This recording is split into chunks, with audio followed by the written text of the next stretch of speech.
Good evening, everyone. Here Imran Abbas. Again, we are live. I am live from Dubai, and today I have someone who is legend, live legend of metabolic and bariatric surgery, Professor Sergio Santoro. Really, it was my dream. I am really excited because when I have planned this interview series and especially metabolic surgery in low BMI diabetic patients, at that time, so this is my thinking. So I will end with such this session because today is our last interview session about metabolic surgery in low BMI diabetic patient, and definite professor will be so at the end, and he will sum up all of these discussion because we have started, as you know better than me, with Professor Alparchilik, then Surendra Ogale and Antonio Torres, Rui Rubirio, C.K. Huang, Kazaroni, and many. And same questions we have divided in three parts. In first part, so patient selection, that is the most important. Then different techniques and also about technical points, and then results. And as just I was talking with Professor, this discussion, these talk, we are at least 5 years ahead to a text. When these talks, these paper will be a text, so at least after 5 years. And just now we are with Professor Sergio Santoro, and really it will be, in my opinion, one of my best session. Sir, so much thanks and highly welcome to GLR TV, and our team also welcome to you. Please, sir. I am the one who thanks you. It's really a pleasure and an honor to be with you. I thank you, Dr. Abens and Dr. NGLR TV. It's really an honor to be with you. Yes, sir, so much thanks. And really, because you are pioneer of metabolic surgery and all these things that now we are doing. So do C-peptide, do like this, like this. And also this hypothesis of small bowel, this variations, and when we do this variation and rise of G, everything. So this all your reference. And now definite, when at the end, this is my prediction, this session will be one of the best session. And still metabolic surgery in low BMI need to more and more to discuss, and really I am lucky to have such a great person today. Sir, please, your brief introduction. Oh, well, I started, I was graduated in University of São Paulo, and as soon as I ended my residence, I went to work with short bowel syndrome. We started the short bowel syndrome unit in São Paulo, in University of São Paulo, and there was no short bowel syndrome unit in Latin America. At that time, it was 1990. And then we start to deal with bowel physiology, studying bowel physiology, giving classes about bowel physiology. And I used to treat malabsorption. The origin of everything in this field in my life is because I was treating malabsorption. And malabsorption is really a bad disease.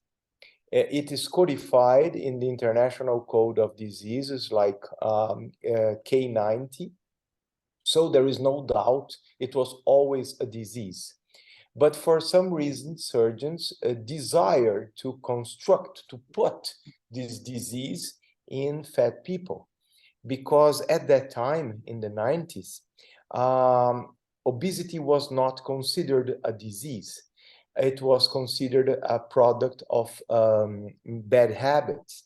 Only in 2013, the Americans recognized obesity as a disease, and the Canadians in 2015. So it's really recent, really recent. Before that, there was no pathophysiology involved. People said it's bad habits, so this is a normal being being fat because has bad habits. So there is nothing a surgeon or a surgery could do to fix a pathophysiological problem. All we have to do is impede these people from eating, and then came mechanical restriction. And as mechanical restriction alone, like the bands, didn't work, they decide to add malabsorption. So the restriction was made of very tiny stomachs, narrow anastomosis, and malabsorption was made of long excluded segments. And in Brazil at that time, the surgery of Roux-en-Y gastric bypass with a ring, which was called the Fobi Capella surgery, was done with a very short, a very small pouch, a ring to narrow the empathy, and the bypass of the 51st centimeters of the small bowel. So there was like 8 or 9 meters of normal small bowel below this. And I was completely sure that there was no malabsorption of caloric nutrients. There might be malabsorption, but malabsorption of calcium, iron, and not caloric nutrients. So that kind of bypass could not work. By thinking this way, in the first moment, we said, oh, all you are doing is a restrictive surgery. But I used to take care of patients that were operated in gastric bypass.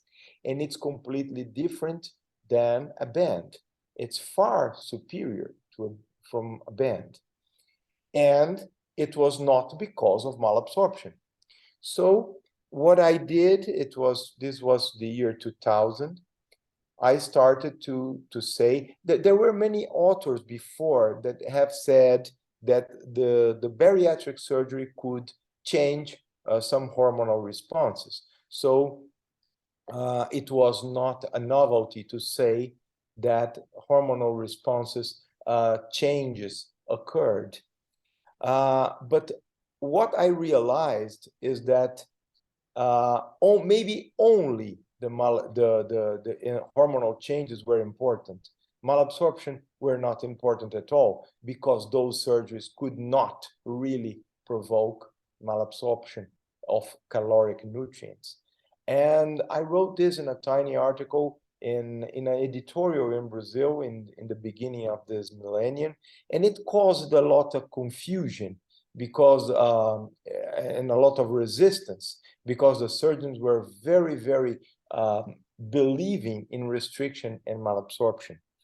And I started to imagine that if you have a very good hormonal response, this hormonal response can, at a certain point, cause satiety and block your gastric emptying.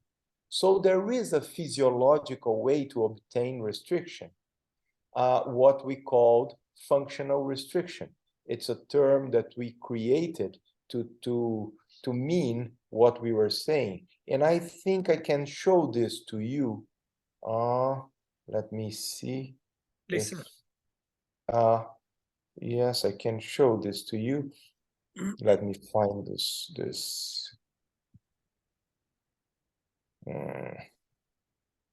mechanisms. Okay, I think I can. No, that's not result. I just have to find. It's not in here. Well, I'll find it eventually. But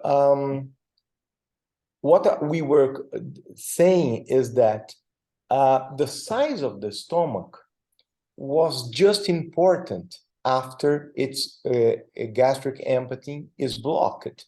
There is no sense in imagining that the just found it. I'm going to share my, yeah, I found it. It is here. So I'm going to share my screen please, with you. please. I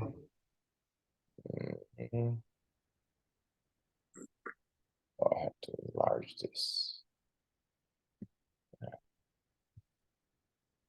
Share screen. Where's share screen here?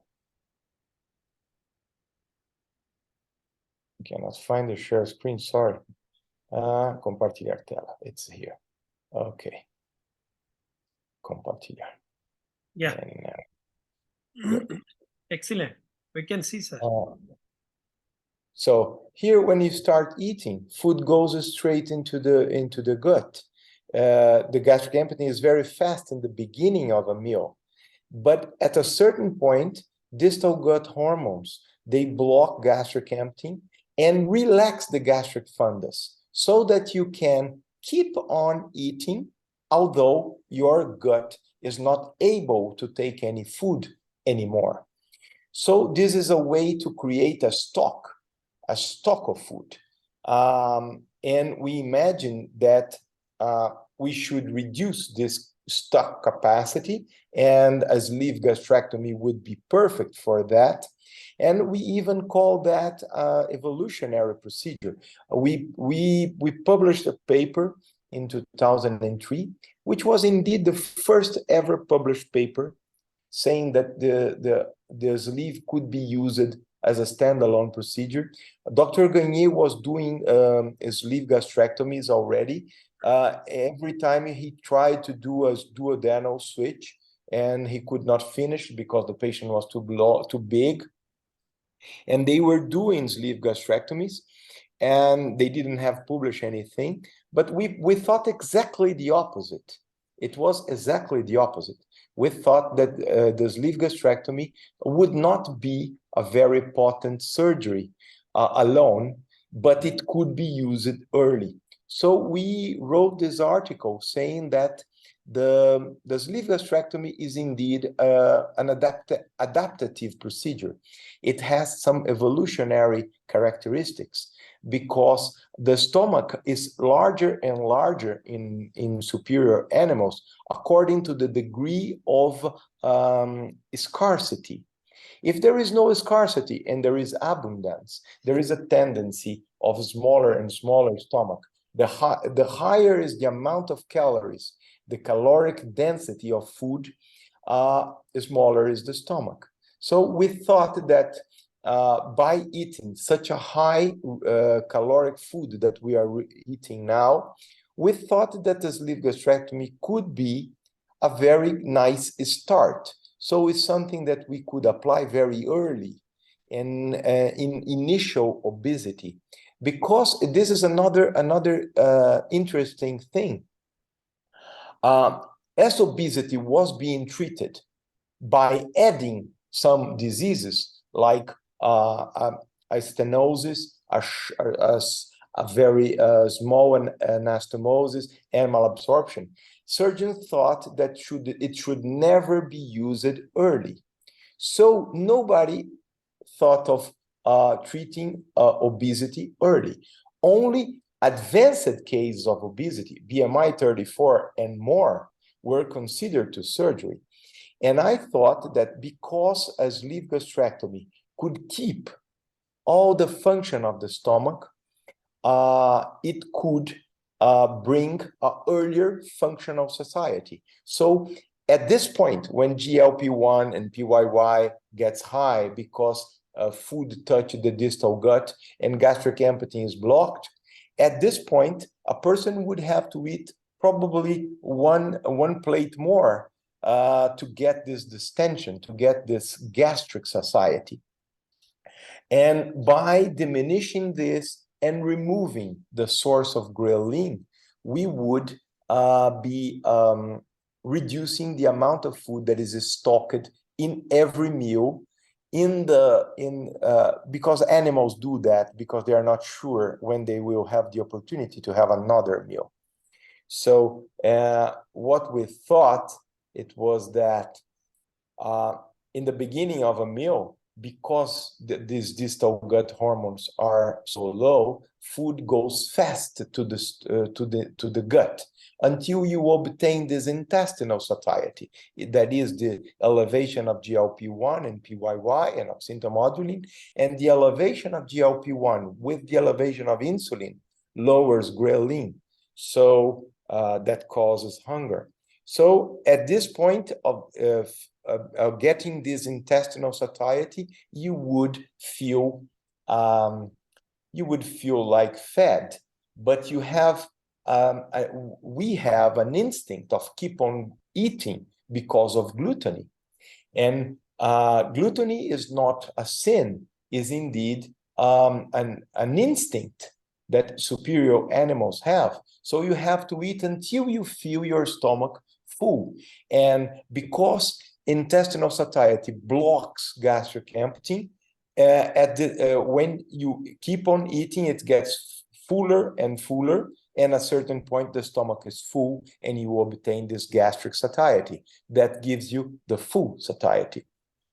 So this concept of functional satiety will give you a different type of restriction. Instead of bands, rings, and narrow anastomosis that diminish the amount of food that hits the gut initially, these are static and permanent obstacles. It obstacles the food passage, and it's there in the first bite and limits your ingestion. Functional restriction is different because it's circumstantial. It just appears at the very last spoons of your meal, and it's provoked by this metabolic change. So it's not a ring, it's not a narrow anastomosis. There is free passage, but it limits your stocking capacity. So the amount of food that you will have in every meal will be smaller. This is not physiological, and this functional restriction would be a physiological answer to that. So we thought that we could exchange mechanical restriction and malabsorption to a functional restriction and a good proximal distal balance. This is something that we can, since we have the time, we can talk a bit, because okay, let me find this. Which one is this here? Let me find this.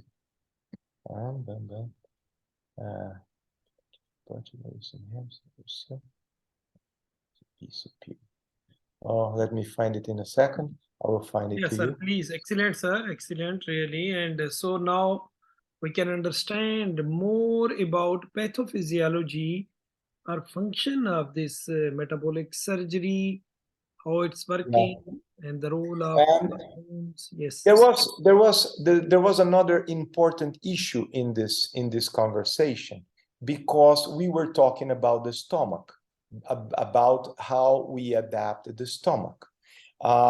Indeed, we realized, let me come here. What we thought it was happening is that because of there are responses, there is a metabolic response, an endocrine response of the proximal gut that is different from the response of the distal gut. And we understood this in the 90s. And we thought that refined modern diet is absorbed too fast on top, and this would cause a proximal hyperactivity and a distal hypoactivity. And this is something that is not related to the stomach. Later, we realized that the sleeve gastrectomy, it speeds up so much the gastric emptying that it improves the distal gut response. But this sleeve gastrectomy is not the proper way to do this. We can do it in more efficient ways. We thought that this is primitive diet. If you imagine this diet, there is no free sugar here. There is no free sugar. And that's why the proximal gut of a primate like us, it cannot interrupt gluconeogenesis in the proximal gut endocrine response. That's why the proximal gut hormones, they do not block glucagon. They not to block gluconeogenesis. So the blocking of glucagon is just happen efficiently in the distal gut. So what we thought that by changing the primitive diet to a diet where we have a lot of free sugars, we would cause this. a diminution of the distal gut activity. And it is the distal gut that blocks gluconeogenesis. In this circumstance, we would be in a very bad situation because our blood is invaded by sugars that we ate already refined, and we don't block gluconeogenesis in time because the distal gut response that is the one that blocks glucogen is not active. And curiously, this was shown in this beautiful work. I want you to read this data with me. This group from Germany, they compared two sugars, one with a very slow absorption and the other one with a very fast absorption. This Sir, one is sir, I have a question. Now you are showing any slides? Yes. No, please. So because still your previous slide is here, please just you can click here to just you can see stop sharing. Then you can start another one. Please What? click. Yeah. Stop sharing. Let me. Just now I can see your previous slide, that is 2002 Chirurgia, I think, Metabolica Pura. Still I can see your that slide. You can click stop sharing, then you can show your new slides. Oh yes. I'll try to do that because Yeah, just when you will work with your mouse, so you will see stop sharing. That will be, then you click no, stop sharing. it's small here. It's not working. Let me see what's going on. I cannot enhance this. Ask. Oh, it stopped Sharing. It stopped working. Let me see here. So now it stopped working. I'm so sorry. No issue, sir.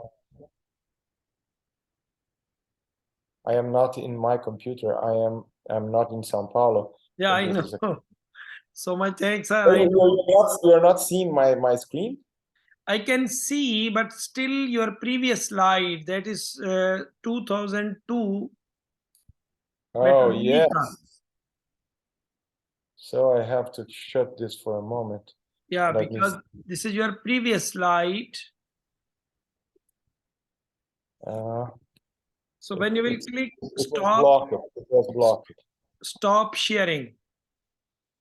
Oh, stop sharing. Yes. Yeah. Now I can see. Now you can show you your new slide, that your yes. presentation. Maybe I can Yeah.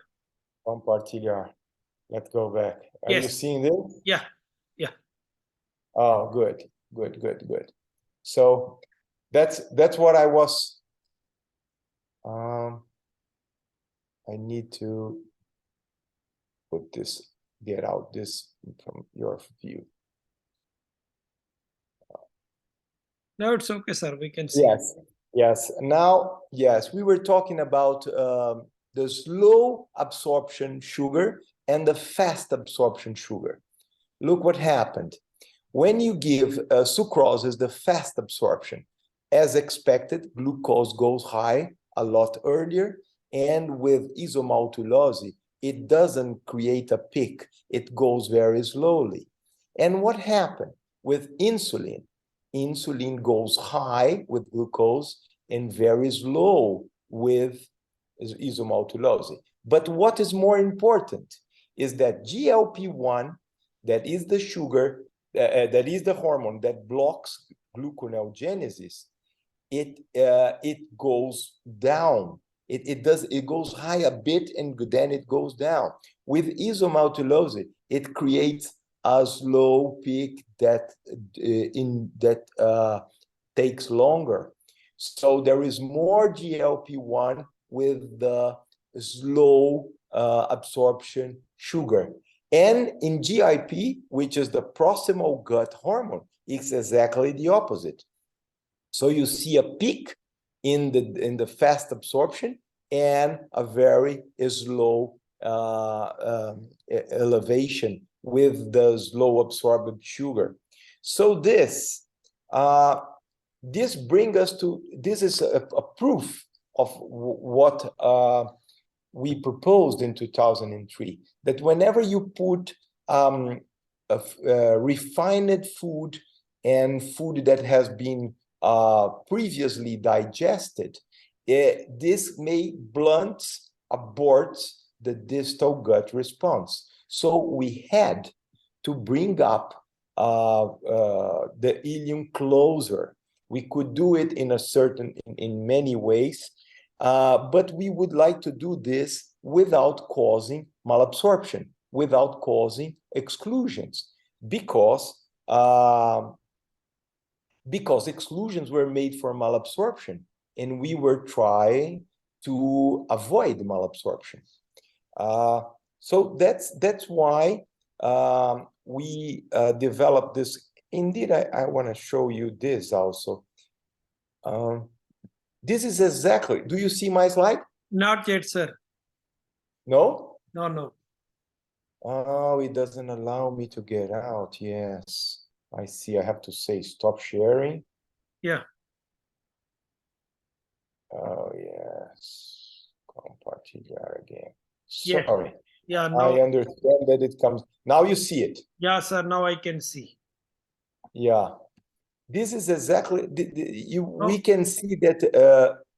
Which Are one you you want to seeing? show us? So now I can see IBC, if so 20, 22 and different. So you must click one of them. That What? you want to show which one? No, I want to see these two monkeys here. Aren't you seeing these two monkeys? Sir, still I can see your this desktop, that is some presentations. Oh, so yes. Oh, such a trouble. You I'm can so click sorry. one of them, then we can see. I think I have. Well, I think maybe it's better for us that we stop because it's not working well. So we can just chat. If I wish I could show slides to you, but for some reason it's not working well. I'm so sorry. Then you can click stop sharing. And if you want to, are you seeing me at least? yeah, I can see you also. Your desktop is there, and I can see different presentation from IFSO 22, and then Oh, Technica Mexico, and also I this. don't see. Let me see what you're seeing. First, you can stop sharing, sir. Then again, you Yes. can try. Yeah, we can just, maybe it's wiser that we chat and not use this because it's not working well. So I can talk to you. Okay, sir. Please. Yeah, I was trying to show you that this is exactly the movement the evolution does when animals eat rich food that has more calories and it's easily digested. So animals that have the habit of eating food that have a lot of cellulose, they have a lot of gut, and the ileum is very far. Animals that eat richer food, like the carnivores or like some omnivores that eat a lot of fruits, the ileum is a lot closer, so that we can block gluconeogenesis earlier and create the sensation of satiety earlier. So it's something basic in the mind of a metabolic surgeon, is that it's the ileal response that creates the sensation of satiety, that elevates your energy expenditure, that blocks the gluconeogenesis and potentiates the insulin response. So these are all metabolic issues that are important to the end of your meal. And so I think that we have to adjust the metabolic response of the end of our meals. And this is what we do by doing the transit bipartition. We bring the ileum close to the stomach, and this adds to the sleeve gastrectomy the potency that it usually doesn't have. And we can do this without creating excluded areas. We can do this with full endoscopic access, and this can bring us a very good nutritional state, in spite that we have an ileal surgery.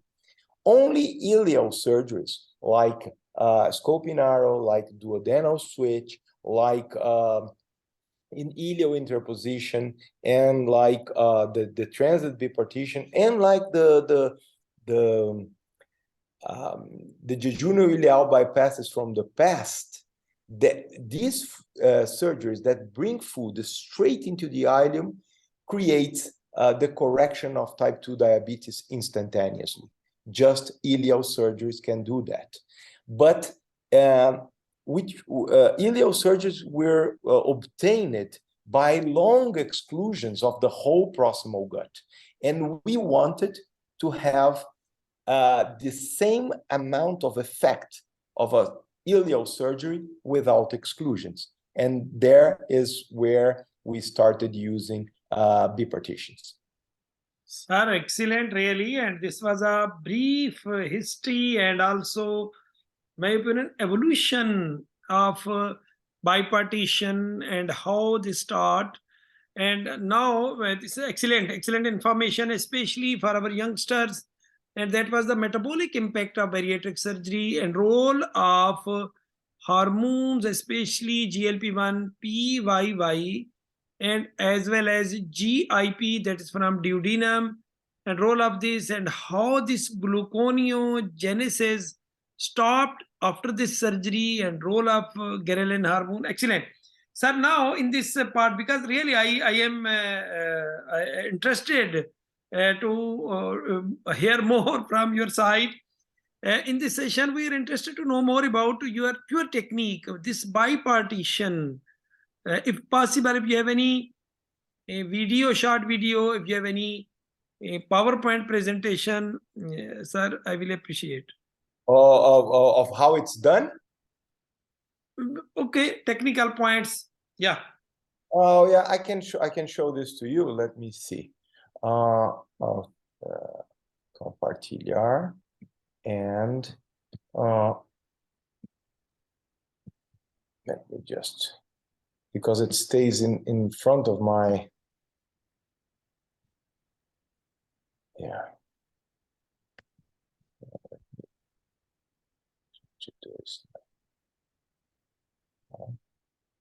Are you seeing my screen? I can see you, sir, just not your desktop. Do you see my screen? No, sir, no, I cannot see your screen. Your desktop, I cannot see. Oh, sorry. So it doesn't work. So let me close this. I have to share screen again and stop sharing screen. Yeah, stop sharing, and then you will click.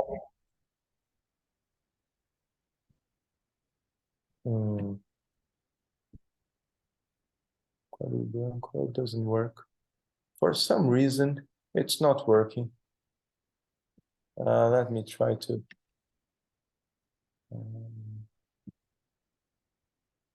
That's small. Yeah.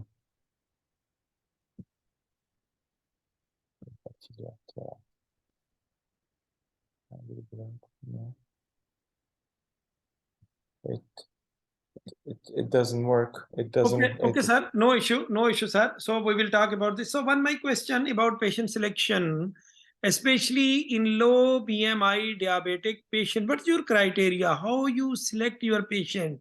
So how you predict this patient is good patient? Which test are, especially lab tests, are compulsory to do for a patient with low BMI?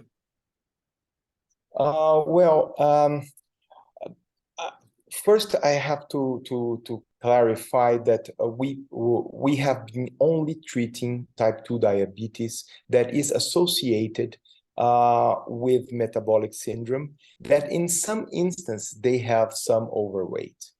So we do not operate on patients that are lower than 28.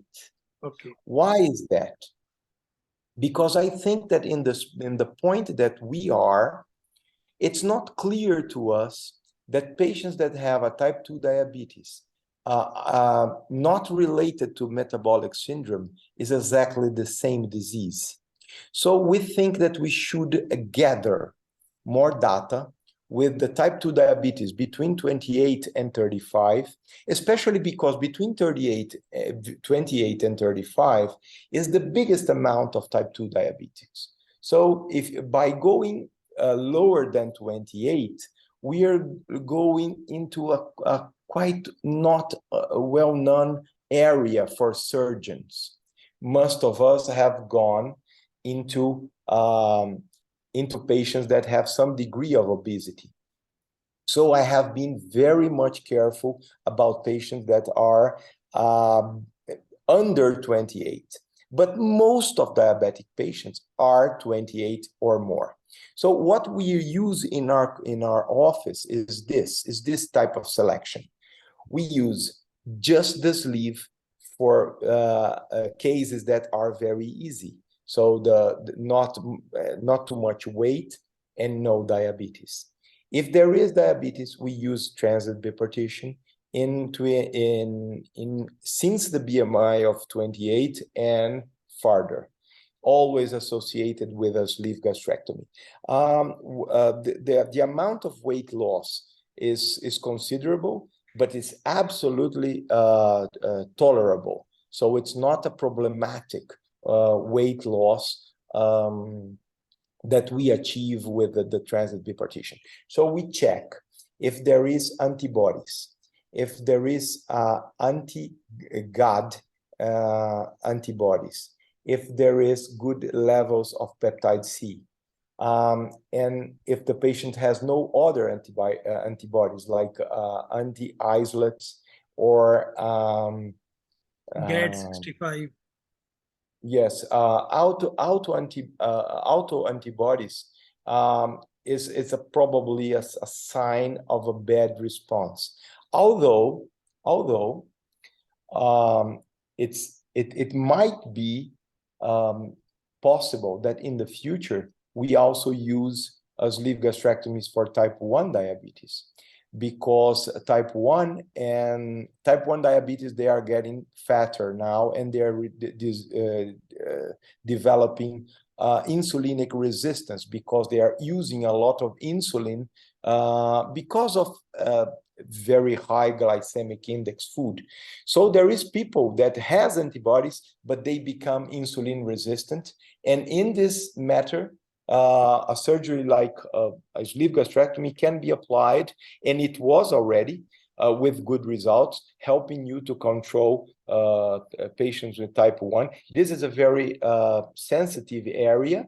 We have to be cautious about that, because obviously we cannot induce remission, but we can remove patients from obesity and insulinic resistance. But for type 2 diabetes, the index of resolution is very, very high, higher than what is obtained with gastric bypass and higher than what is obtained with sleeve gastrectomy. So we obtain something like 85 to 90% of complete remission and in using ileal surgeries, and all the others ileal surgeries are complex or induced malabsorption. Transit bipartition is the only one that keeps the whole digestive tract in transit with full endoscopic access and with a very good nutritional profile. So we can achieve 85% of remission in this scenario. Sir, regarding this patient selection, still, so because you have highlighted, so C-peptide we check. When you think so in this patient, we must rule out autoimmune impact. We must rule out LADA. We must rule out diabetes 1.5. So when there is a autoimmune impact definite, then surgery will be not effective. So which patient you think, yes, I must go for this? Now you have about 3 decades Uh, experience. Yeah, I think that lower than one, we are in a bad situation. Although it's important to say that the predictors of remission were designed on gastric bypass, and gastric bypass is not a ileal surgery; is a jejunal surgery. So what you bring up is jejunum.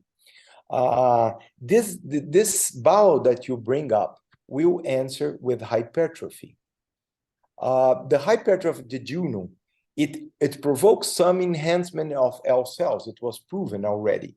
It provokes the enhancement of some L cells, but more, it provokes the enhancement of K cells.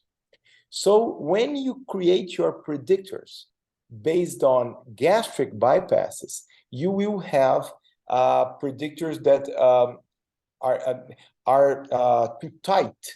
You will see many patients that will not recover with a gastric bypass. But with ileal surgeries, these predictors can be a little bit lower because the surgery is more potent.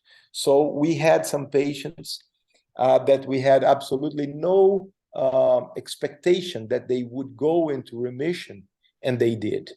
We have a patient in our group that she was operated with 40 years of diabetes. She became diabetic when she was 23, and she was operated when she was 68, I think. And she had like 20 years of insulin use. So if you check the predictors of a gastric bypass, they would say, this lady will not enter into remission. And that I said to her, oh, we're going to treat your obesity because she was obese, but diabetes probably will not disappear because you have been diabetic for too much time. Her peptide C was 1.1. And what happened is that very rapidly she went into full remission, not using insulin and not using any hypoglycemiant oral agent anymore. And nowadays she has a glycated hemoglobin of like 5.2. This is another interesting issue that we can discuss. IFSU recently decided that they will call a remission someone that is below 6.5 with medication. I think this is problematic because someone that is 6.4, it's not a normal person, especially if it's taking medicine. So it makes no sense for me to call this remission. It seems more likely that surgeons want to use a very high number of remission by lowering the criteria for remission. So I think that if we use 6 as a cutting point for call it remission, it's nice. About the use of medication, this is something more complicated because some of these medications can stop the evolution towards diabetes. As these patients were diabetic, time make the remission go away and the disease might be back. So I think that is very prudent to keep the medication, especially metformin, in patients that went into remission. And we only retrieve the medication completely when they are 5.7 and lower. So I totally agree that we can keep medication between 5.7 and 6. But I think that we should call remission just the patients that are 6 and under and not 6.4. And this will create this difference between gastric bypasses and ileal surgeries a lot more clear, because most of the patients that goes into remission, they stay with glycated hemoglobin closer to 5 than closer to 6, showing that these procedures, they are very potent. Sir, excellent. Sir, regarding the C-peptide, because we must check the beta cell reservoir before going to do surgery. So what's my question regarding this? So are you prefer fasting C-peptide or stimulated C-peptide or both? And why? Yeah, fasting C-peptide is pretty good, but you can check after meals. We just use meals as test. We don't use OGTT in no circumstances because OGTT gives you pure sugar, and we are not interested in the response of a person that ate pure sugar, because this is not physiological at all. So we are only interested in the metabolic response after eating food. So we do our tests with mixed meals. And but after a mixed meal, yes, you can check the response with the peptide C. And the bigger is the peptide C, no doubt that you have better responses. Sir, when stimulated, so how much your expectation for a better results if this was fasting one, and which percentage when rise after taking meal 20%, 30%, 40%, how much it will be after stimulated? What your expectation for better results? If fasting is just imagine 2 C-peptide and your expectation for better results, if it will be 2.5, then it's okay. Yeah, it seems very logical to me what you're saying. I think that the best is the response after meals. You will have greater chances of remissions, Remission. and we really think that this is something that is very clear in my mind and probably in the mind of most metabolic surgeons.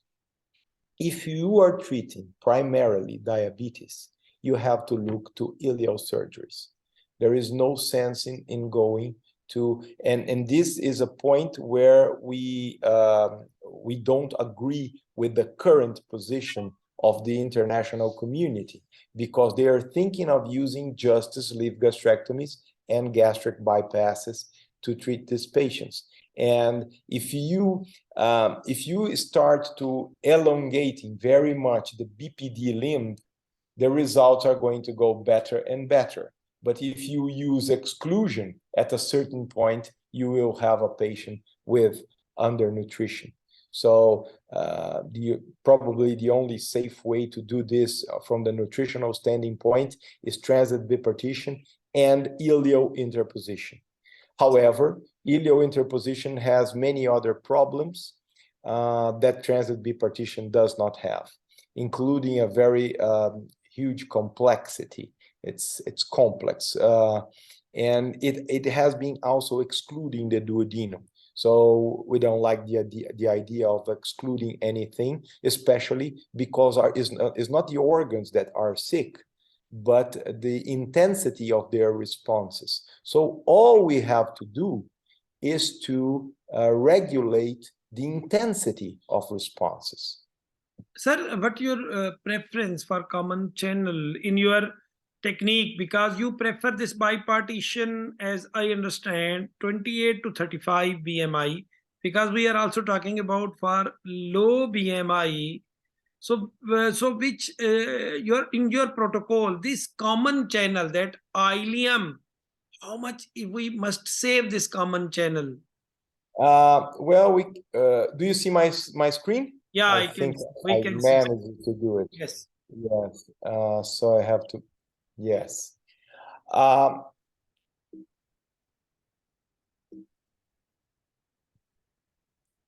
Today, this is whenever you're operating on patients that you don't want any digestive symptom, it's important to elongate the common limb. And this is important physiologically also, because we understood in the recent times that is the absorption and not the presence of nutrients in the distal gut that provokes the response that we want to. So over time, we enhanced this common channel because people, as we were aiming to have no malabsorption at all, there was still some degree of malabsorption with shorter limbs. It was not very easy to understand why, because in short bowel syndrome, we don't have malabsorption with patients that have an intact colon, an intact duodenum, and 80 centimeters of ileum. So this should be enough, but it isn't, because in here we have a sleeve gastrectomy.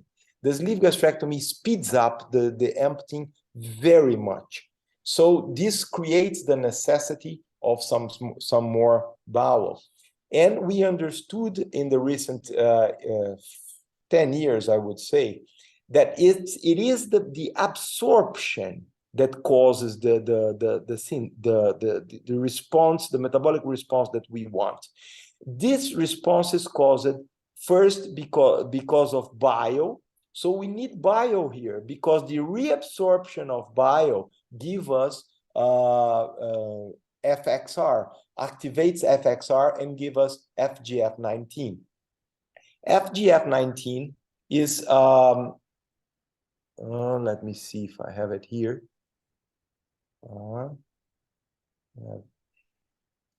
FGF19, I can show you some. Are you seeing my screen? Yeah, we can see, sir. Excellent. And also the role of FXR receptor, and also mitochondria role, that is also dominant. And when rise of bile, lot of talk about metabolic impact. Then microbiota, that is also another.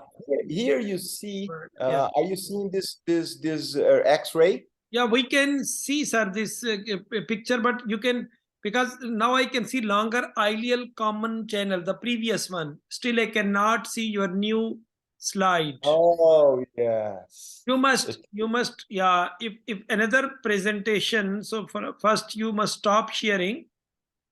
Yes, when you change presentations, you must stop sharing. Stop sharing, then we can. All over again. Yes. Every time it change presentation, it happens. Have to start all over again. And in the small screen that I am using, because I'm using a laptop. Okay, sir. So first, stop sharing.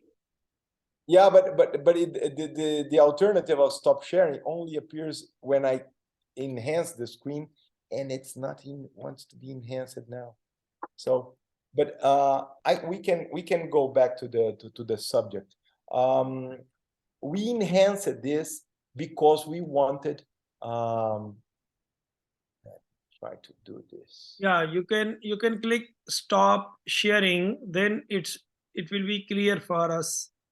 Sir, another question regarding this, because this is also about the technique of bipartition. So this gastroileostomy, how much it must be size of this gastroenteroileostomy? Sir, you can click stop sharing. You can click stop sharing. Still, yeah, but it doesn't appear the alternative here. No, just you can work. You can work with the mouse, and you will. I have to enlarge it, but it doesn't go. Let me try to do this. So you can close this one. You can totally close this your presentation. Then at least we can see you. Let me see. You can close that one. Yes. Now I can see you. Oh, sorry for that. At least we can see you. This computer is beating us. Yeah, no issue, sir. Sir, regarding, because some technical question regarding the size of gastroileostomy, how much it must be that is sufficient? This is related also to what we were talking about. When we elongate the BPD, the common channel, it's safer and safer, so that you cannot achieve any sort of diarrhea. So you can enlarge the anastomosis a bit. So we use about 3 centimeters to 3.5. But in super obesity now we can use until 4, because with this very long common channel, we don't have diarrhea like we could have with shorter ones. And this is a big progress in understanding that the ileum needs bile and absorption to provoke the metabolic response that we wanted. So when we saw the results of the duodenal switch, look at what an interesting fact. we thought that the patients had an immense response because they had malabsorption, but it's the opposite. They had such a huge response because in that short common channel that the duodenal switch had, they had a very intense absorption. So it was the intense response in the common channel that created the result, and not the loss of nutrients in the feces. So when you elongate it and keep it in the ileum, because it's important to keep it in the ileum, because if you do a common channel that is too long, maybe you can get into the jejunum, and this is not interesting anymore. But if you are in the 3 last meters of ileum, there is no risk of being out of ileum territory. So we can make the alimentary limb very short, like a 30 centimeters, and we can put like 250 centimeters in the common channel. What brings malabsorption to zero, absolutely zero, or very, very close to zero, but brings you a very intense metabolic response, so that you can use a 3 centimeters and a 3 centimeters, 35 centimeters, 3.5 centimeters, with an alimentary limb of 30 and a common channel of 2.5. So you create your gastroileum anastomosis at 2.80 centimeters. About this. Sir, excellent. So regarding, because due to shortage of time, I have a lot of question regarding metabolic surgery. But microbiota, the role of microbiota definitely is now going to dominate, because when we do any type of gastric bypass, any type, there is no doubt OAGB, Rowan-Y gastric bypass, duodenal switch, what will happen in such a situation? Our microbiota is not now non-aerobic. This will be aerobic, because due to the oxygen in duodenum and also small bowel, so we can see aerobic microbiota routinely in our gut is anaerobes. But after this bypass surgeries, so totally changed, and then we can see the role of this pyruvic acid and different things and microbiota. What's your opinion, sir? What's your research about this? Have you done anything? Things in terms of microbiota is not completely clear to us. I think we have a scenario where we know that there are some microbiota that are linked to a more healthy picture, and some microbiota that are more linked to metabolic syndrome disease. And this is also very much related to the amount of glucose receptors that we have in the ileum. In the jejunum, we have a lot of SGLT1 and a lot of GLUT5 that are the membrane transporters of sugar. In the ileum, you have just a smaller amount of this. This is inducible, so whenever you eat, the amount of transporters is enhanced. But in the ileum, or going down and down, you have more less and less amounts of sugar transporters. So what happens is that sugars are delivered to bacteria in lower parts of the intestine, generating short chain fatty acids. So there is no doubt that there is participation in microbiota. It's not completely clear if this is something, first, if this is something that is absolutely fundamental to a metabolic surgery, and also if this is a primary or a secondary effect. So I think that in terms of microbiota, we have still to go a bit further. Sir, Sir, regarding this, any type of this GI tract variations, the role of rise of bile, and also you have mentioned the this sense activeness of FXR receptor and mitochondria. So this is also a new debate, and also we can see, not new debate, but overall we are talking a lot about when we do any type of bypass, rise of bile acids, then so sensitivity of FXR receptors as well as role of mitochondria, especially for the treatment of diabetes. And also then we can go for metabolic syndrome. So have you done any research work on specific this rise of bile acids, then mitochondria role? Anything mentioned in your No, no, research no. work? Not yet. There are no such a type of research in here. This is something that we will need the response for the bigger labs like Randy Seeley's or Carol LaRue, that these guys that work more with basic science.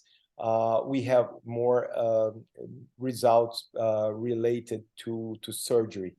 This is very much basic science. We didn't go that far. Sir, another thing, so because when you will do this bipartition, so when we go like SASI, so there is a bile also there. And routinely in bipartition, we do a wider sleeve gastrectomy, definite more acid production, and there is more chance of marginal ulcer. But when we do SASI or OAGB or MGB, bile buffer that acid production, then there is less chance of this acid based marginal ulcer. But when you will do your technique, so which percentage of your patient are suffering with marginal ulcer? Because there is a pure acid, there is no bile there, and no buffering effect. No. When you do a one anastomosis bipartition, a loop, Yeah. there is bile there, and bile enhances the incidence of ulcers. When you do in a Rux and Y, you have less ulcers, not more, because we have a very intense reduction of acid because we retrieved 80% of the acid producing cells. We reduced ghrelin, that is acid stimulant. We enhance GLP-1, that is acid inhibitor. So the bipartition is very much well protected against ulcers. But when you bring digestive juices to the anastomosis, there is an enhancement it's been, I do preferentially in Rux and Y. We don't like the idea of bringing bile back to the stomach, but although I agree that this data is not solid yet. We knew that that B2 reconstructions after gastric cancer were bad. After surgery for ulcer was bad. That bring cancer. But I don't think it's the same situation in obesity after a sleeve gastrectomy and in obese patients with a different diet in a different period. So probably this one anastomosis, and I mean one anastomosis gastric bypass and one anastomosis transit bipartition, probably they are not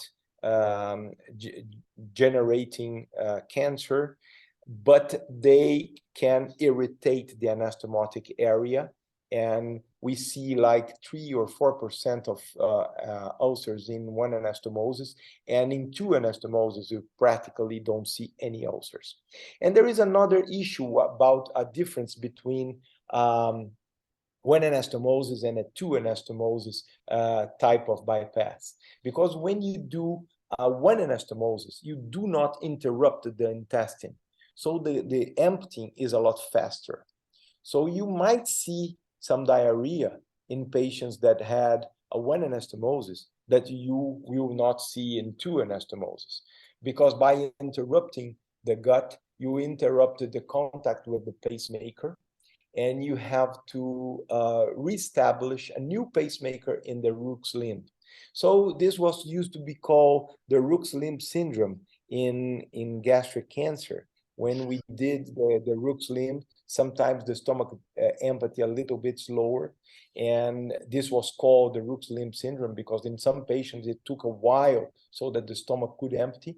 And in bipartitions, we see that the gastric emptying is a lot faster in a loop than in a two anastomosis transit bipartition.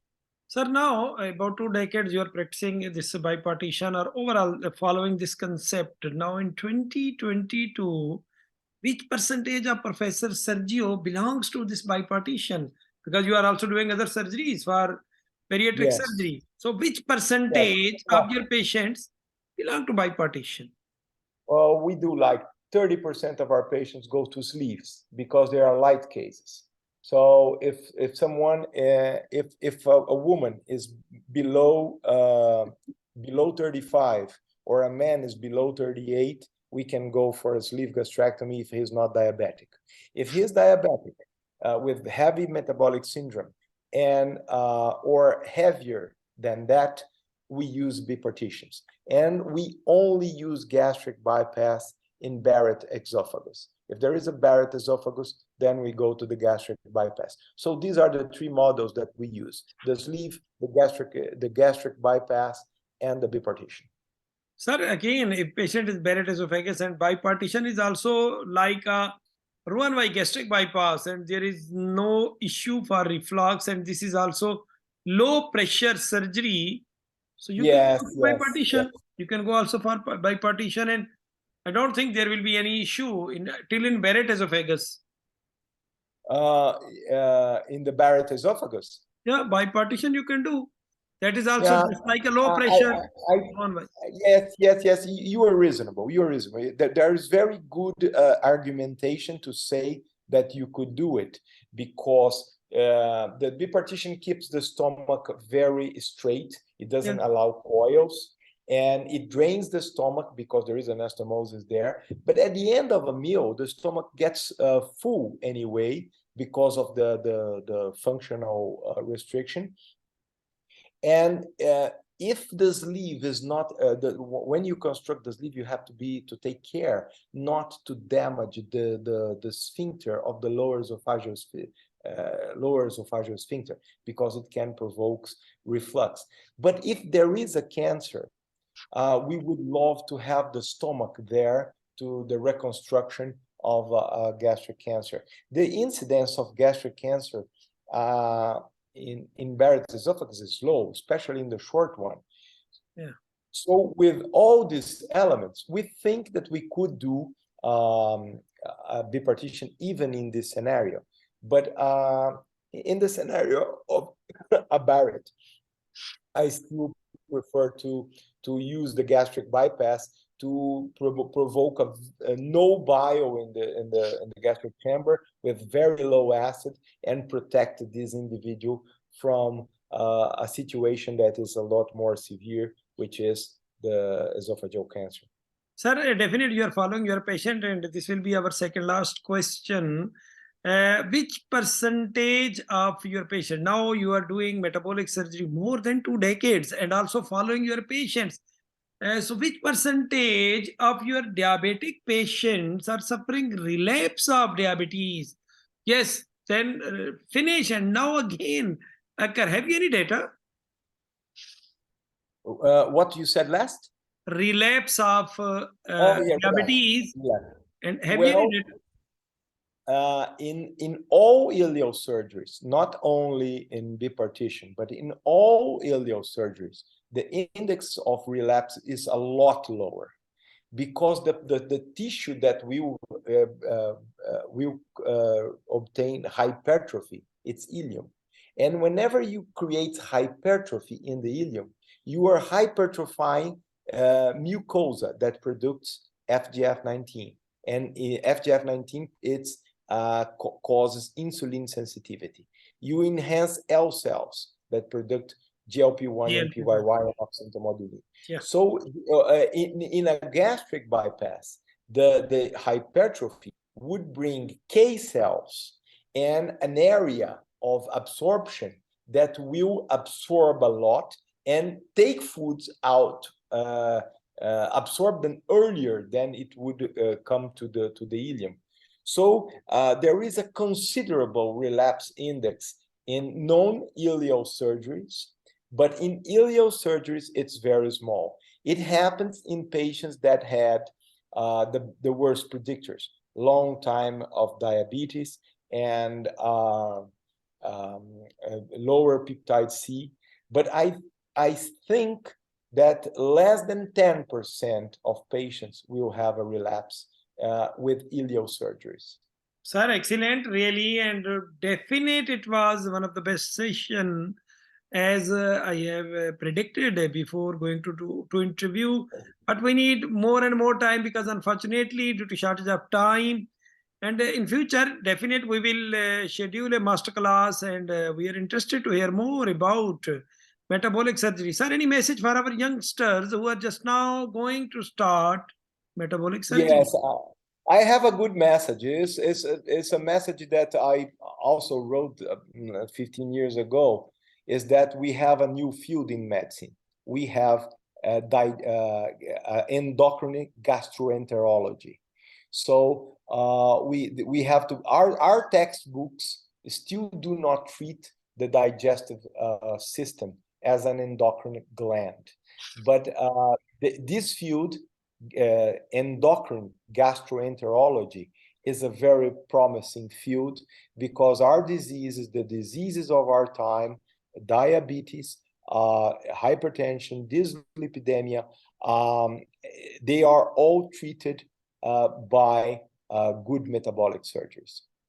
Sir, so much thanks, and really, my viewers, so much thanks, because now in India, because now I can see some viewers from India, from the South Asia, there is a midnight, and also from all over the world. It's great honor because we have started this metabolic, this interview series, metabolic surgery in low BMI, and this was our last session with Professor Sergio Santoro. We will have some up session in January, and we will announce and definite these legendary metabolic surgeon will be again with us, and that will be about 3 hours, that session, and at the end we will be able to at least all of the session, so like a paper, and publish in definite in future. Sir, so much thanks, it was great honor. And my viewers also, these sessions, this interview series, now we have finished 4 interview series. Our first was MGB OAGB for 6 months, then safe sleep gastrectomy for 6 months, then Roux-en-Y gastric bypass for 6 months, and now today we have finished metabolic surgery in low BMI diabetic patients, and we have completed 2 years of our interview series, and in 2023 we will go ahead with redo surgeries. Sir, so much thanks, and we need your support, we need definitely your guidance for future. Oh, I am the one that thank you, and I'm sorry for the problems that we have here with the interruptions of the sharing the screen. It was really a pleasure to be with you, and for Great sure honor. we will have more contacts in the future. Sir, great honor. Thank you, sir. Have a nice Bye-bye. time, sir. Bye-bye. Thank you. Bye-bye.